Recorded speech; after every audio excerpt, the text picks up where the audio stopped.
Halo semuanya, aku Rosanawati Putri Rizkia, mahasiswa psikologi dari Universitas Insan Cita Indonesia. Pernahkah kalian merasa sulit berkomunikasi dengan orang tua? Merasa nggak dimengerti? Atau justru setiap pembicaraan selalu berujung perdebatan? Kalian nggak sendirian. Masa remaja memang masa yang challenging. Di satu sisi, kita ingin mandiri dan bebas mengeksplorasi identitas diri. Di sisi lain, orang tua masih ingin terlibat dalam hidup kita karena mereka peduli. Nah, di video ini aku akan sharing strategi jitu yang bisa kalian terapkan untuk membangun jembatan komunikasi yang kuat dengan orang tua. Trust me, hubungan yang harmonis dengan orang tua itu game changer banget untuk kesehatan mental kita. Pertama-tama, kita perlu paham dulu, kenapa sih hubungan remaja dan orang tua ini sering complicated? Menurut teori perkembangan Erik Erikson, remaja sedang berada di fase identity versus role confusion. Kita lagi sibuk mencari jati diri, nilai-nilai yang kita pegang, dan peran kita di masyarakat. Secara psikososial, ada dua elemen penting yang lagi kita bangun. Yang pertama krisis dan yang kedua komitmen. Krisis di sini bukan berarti krisis negatif ya, tapi periode di mana kita secara sadar membuat keputusan yang tentang identitas diri kita. Sedangkan komitmen adalah keterlibatan kita dalam pilihan yang udah kita buat. James Marcia mengidentifikasi 4 status identitas remaja. Yang pertama ada identity achievement. Kita udah eksplorasi dan membuat komitmen. Yang kedua ada foreclosure. Komitmen tanpa eksplorasi dan ikut apa kata orang tua. Yang ketiga ada moratorium. Lagi dalam proses eksplorasi tapi belum komitmen. Yang keempat ada identity diffusion. Gak ada eksplorasi dan gak ada komitmen. Nah, tantangannya orang tua kadang nih gak paham kalau kita lagi dalam proses ini. Mereka ingin melindungi, tapi kita merasa dikekang. Ini yang bikin konflik. Sebelum masuk ke strategi, kalian harus tahu dulu why komunikasi positif dengan orang tua itu penting banget. Menurut penelitian, 1 dari 3 remaja Indonesia punya masalah kesehatan mental. Dan tahu nggak, salah satu faktor protektifnya adalah hubungan yang kuat dan dukungan penuh dari orang tua. Remaja yang memiliki hubungan dekat dengan orang tua terbukti lebih percaya diri, prestasi sekolahnya lebih baik, terhindar dari perilaku beresiko, dan kemampuan bersosialisasinya lebih baik. Penelitian juga menunjukkan bahwa komunikasi yang positif antara orang tua dan remaja membantu kita mendapat bimbingan untuk terhindar dari perilaku yang menyimpang. Jadi, investasi waktu untuk memperbaiki komunikasi dengan orang tua itu worth it banget. Strategi pertama yang penting banget, pahami pola pengasuhan orang tua kalian. Ada 3 tipe utama pola pengasuhan. Yang pertama, otoritatif. Tegakkan aturan tapi tetap terbuka diskusi, mendengarkan dan menjelaskan alasan di balik aturan, kontrol perilaku tapi nggak mengontrol pemikiran anak. Hasilnya, remaja lebih mandiri, bertanggung jawab, dan punya karakter yang kuat. Yang kedua, ada otoritarian. Aturannya ketat, gak ada kompromi, komunikasi hanya satu arah. Hasilnya, remaja cenderung memberontak atau terlalu patuh. Yang ketiga, ada permisif. Gak ada aturan, menyerahkan semua keputusan ke anak. Hasilnya, remaja kurang arah dan sering merasa kesepian. Kalau kalian bisa identifikasi pola asuh orang tua, kalian bisa menyesuaikan strategi komunikasi. Misalnya, kalau orang tua kalian otoritarian, kalian perlu lebih sabar menjelaskan sudut pandang kalian dengan data dan alasan yang jelas. Oke, sekarang masuk ke strategi komunikasi yang bisa langsung kalian praktikan. Tips yang pertama, timing is everything. Pilih waktu yang tepat untuk ngobrol serius. Jangan pas lagi orang tua lagi capek pulang kerja atau lagi sibuk. Cari momen yang santai, misalnya pas makan malam atau weekend pagi. Tips yang kedua, gunakan I statement. Daripada bilang papa mama nggak pernah ngerti aku, lebih baik aku merasa sedih kalau pendapat aku nggak didengar. Kenapa? Karena I statement fokus pada perasaan kita, bukan menyalahkan orang tua. Ini membuat mereka lebih terbuka untuk mendengarkan. Tips yang ketiga ada dengarkan aktif. Komunikasi itu dua arah, jangan cuma mau didengar, tapi kita juga harus mau mendengarkan sudut pandang orang tua. Tunjukkan kalau kita respect dengan cara kontak mata, mengangguk, atau parafrase, jadi maksud papa begini ya.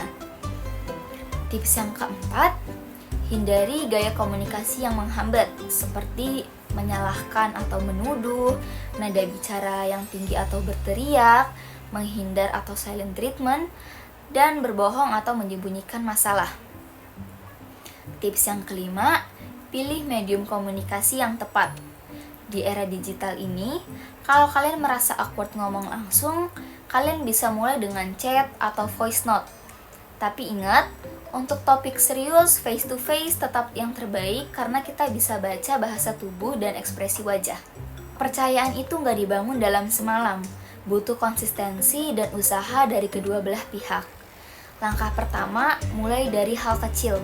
Nggak perlu langsung bahas topik berat.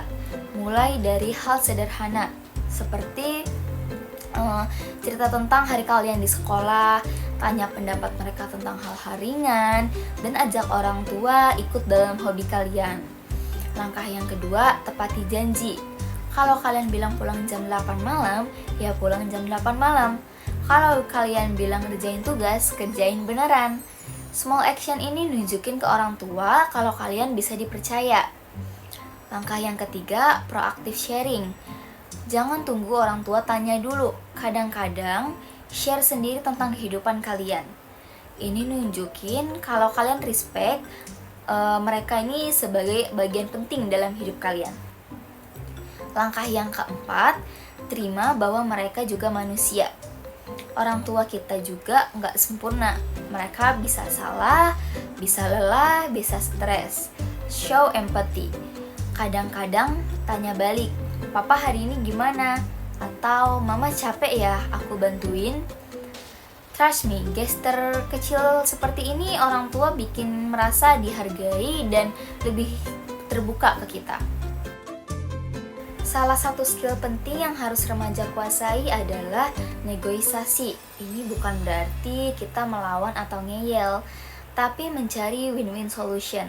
Contoh kasus, kalian mau hangout sama teman sampai malam, tapi orang tua cuma izinin sampai jam 8.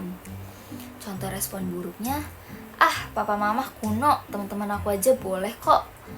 Dan contoh respon yang baiknya, papa, mama, aku ngerti kekhawatiran papa mama soal keamanan. Gimana kalau aku pulang jam 9, tapi aku share live location dan update setiap sejam. Aku juga bisa video call sebelum pulang supaya papa mama tenang. Lihat bedanya. Jadi yang dari kalimat yang kedua, mengakui kekhawatiran orang tua, tawarkan solusi alternatif, dan kasih jaminan keamanan. Menurut penelitian, remaja yang orang tuanya otoritatif, yang mendorong dialog dan negosiasi seperti ini, punya self-efficacy lebih tinggi dan lebih sukses dalam hidup. Jadi, latih skill negosiasi kalian. Ini bukan cuma berguna sama orang tua, tapi juga di sekolah, di pertemanan, dan nanti di dunia kerja. Real talk, konflik itu pasti ada. Nggak ada hubungan yang sempurna tanpa konflik. Yang penting adalah bagaimana kita mengelola konflik tersebut. Saat konflik terjadi, langkah pertama adalah pause and breathe. Kalau kalian atau orang tua kalian mulai emosi, mending pause dulu, bilang dengan tenang, aku butuh waktu sebentar untuk menenangkan diri. Kita lanjut ngobrolin nanti ya. Yang kedua, jangan generalisasi. Hindari kata-kata seperti papa selalu begini atau mama gak pernah ngerti. Generalisasi ini bikin orang tua defensif. Fokus ke masalah spesifik yang lagi dibahas. Ketiga, fokus ke solusi, bukan siapa yang salah. Daripada debat kusir siapa yang benar, lebih baik, oke, kita udah beda pendapat, gimana caranya kita bisa sama-sama comfortable dengan keputusan ini. Yang keempat, minta maaf kalau memang salah. Ego itu memang mahal harganya. Kalau memang kalian salah, minta maaf dengan tulus. Ini bukan tanda kelemahan, tapi kedewasaan. Yang kelima, evaluasi pasca konflik. Setelah konflik reda, refleksi. Apa yang bisa aku pelajari, apa yang bisa aku lakukan lebih baik next time. Oke guys, let's recap strategi tadi. Yang pertama, pahami fase perkembangan kita. Kita lagi cari identitas dan itu normal. Yang kedua, kenali pola pengasuhan orang tua. Sesuaikan strategi komunikasi. Yang ketiga, komunikasi efektif. Timing, I statement, dan mendengarkan aktif. Yang keempat, bangun kepercayaan bertahap. Mulai dari hal kecil namun tetap konsisten. Yang kelima, negosiasi dan kompromi. Cari win-win solution.